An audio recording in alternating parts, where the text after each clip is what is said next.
ఎందుకంటే ఈయన గారు ఇప్పుడు ఈ పవన్ కళ్యాణ్ గారు ఈ ఆరోపణ సార్ మీద ఎందుకు చేస్తాడని నేను అంటున్నా.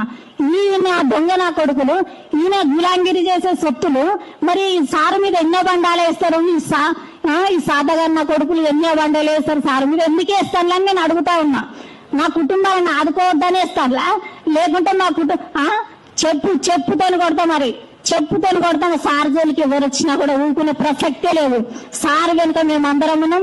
నా తెలంగాణ ప్రజల మీద ఎవరి మీద ఈ ఆంధ్ర ఓడు ఏ కన్ను వేసినా కండ్లు వీకేస్తాం. మళ్ళా జాగ్రత్త బిడ్డ.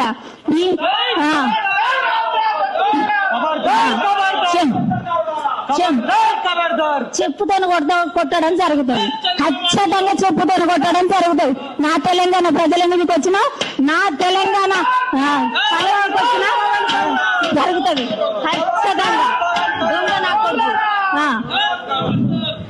నా తెలంగాణ ప్రజల మీదకి రావడానికి హక్కు లేదు, అసలుకే లేదు. పవన్ కళ్యాణ్కి లేదు, మరి ఎవరికి లేదని నేను ఆంధ్ర పాలకులకు ఇక్కడికి రావడానికి హక్కు లేదని నేను హెచ్చరిస్తా ఉన్నా.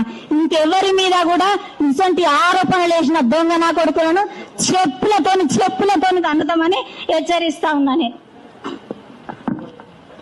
ఇగో ఈ దొంగ నా కొడుకులు చెప్పుతోని ఖచ్చితంగా కన్నడం జరుగుతుంది.